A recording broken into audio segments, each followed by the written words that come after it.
सत श्री अकाल, नमस्कार दोस्तों। आज हम यहाँ एक बहुत ही महत्वपूर्ण विषय पर बात करने के लिए इकट्ठे हुए हैं। लेकिन मेरे लिए वह सिर्फ एक पद नहीं है, बल्कि हमारे समाज के लिए, संविधान के लिए नींव और उसकी पहचान है। आज मैं आपसे कोई मीठी-मीठी बातें करने नहीं आया, बल्कि वो कड़वा सच बताने आया हूँ, जिसे सुनकर शायद कुछ लोगों को अच्छा ना लगे।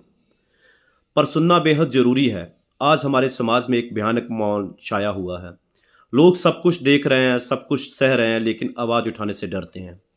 यह डर किसने पैदा किया है? क्या यह डर कोई प्राकृतिक है? नहीं।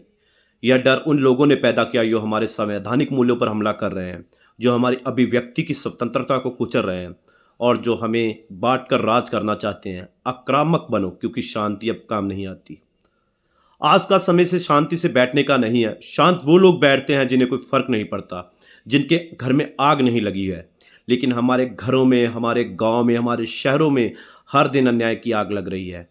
गरीबी, बेरोजगारी, भ्रष्टाचार और शिक्षा रूपी दानव हमारे समाज को निगल रहा है।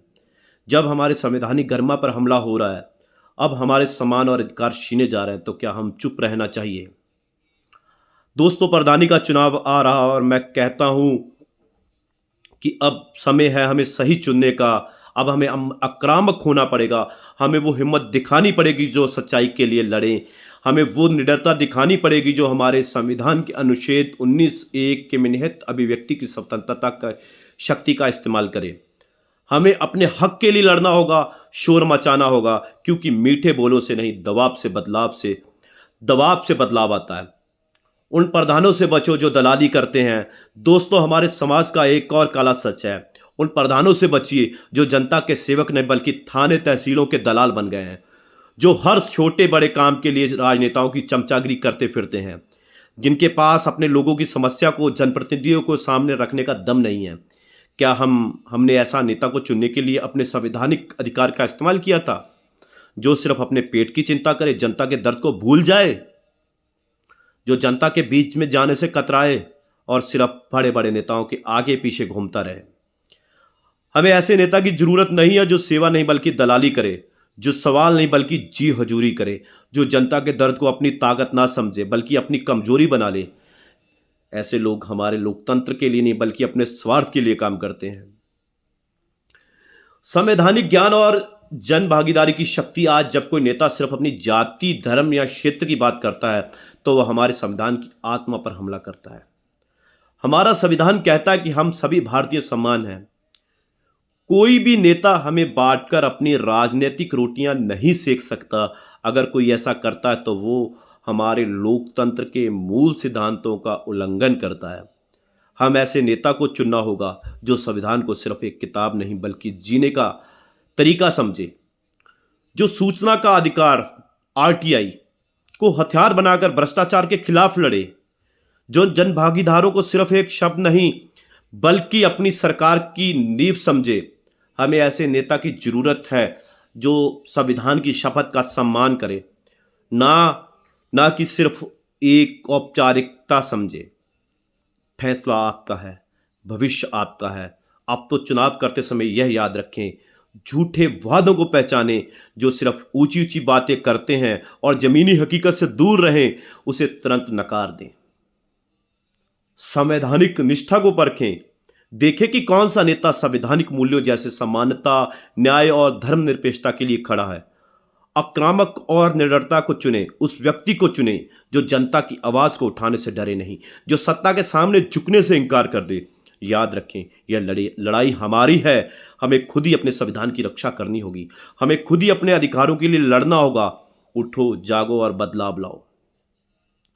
आज हम सब एक ऐसा मुद्दा प्रधान चुनेंगे जो समाज को एक नई दिशा देगा, एक ऐसा समाज जहां हर व्यक्ति को सम्मान और न्याय मिले।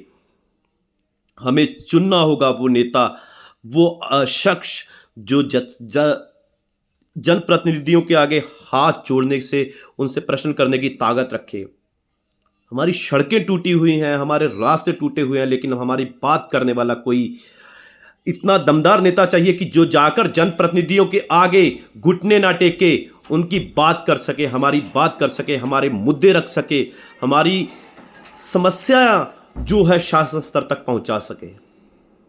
लेकिन हमारे पास ऐसे लोग नहीं हैं जो वहाँ जाकर बात कर सकें, हमारी मुद्दों को रख सकें, हमारी बातों को वहाँ पर पहुँचा सकें।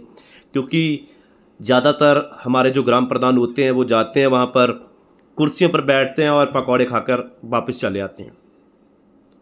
वो समय निकल गया कि जो एक आदमी आँख बंद कर वोट डालता था तो प्रधान चुन लिया जाता था। अब हमें समय आ गया है कि हमें ऐसा प्रधान चुनना चाहिए जो हमारी बात को दमदार पूर्वक शासन सत्ता पर रख सके।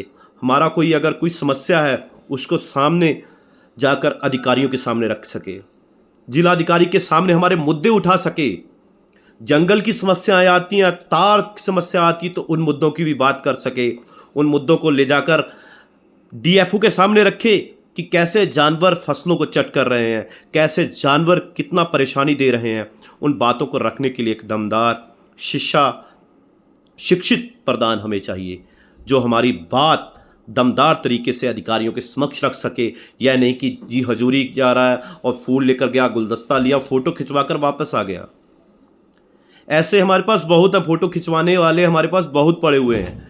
हमें चुनना है एक सही व्यक्ति जो हमारी बात को, हमारे मुद्दों को अधिकारियों तक रख सके। क्योंकि मैं देखता हूँ हमारे किसान हैं, आधी आधी रात तक जागते रहते हैं, आधी आधी रात तक गायें भैंसों को भगाते रहते हैं, रात में जानवर हमला कर देते हैं। तो किसान किधर जाएगा? भाग घूम रहा है, किसान किधर जाएगा? लेकिन हमारे मुद्दे जो हैं वो हमारे शासनसत्ता तक पहुंच ही नहीं पाते हैं। हमारे प्रधान जो की है दमदार तरीके से बात नहीं कर पाते, तो ये समस्याएं आती हैं। उन समस्याओं के निपटान के लिए हमें एक शिक्षित लोगों को आगे आना होगा। सही तरीके से, सही ढंग से हमें अपना नेता चुनना चाहिए जो हमारी बात आगे जाकर रख सके, जो हमारे मुद्दों को आगे जाके रख सके। जय हिंद, जय भारत।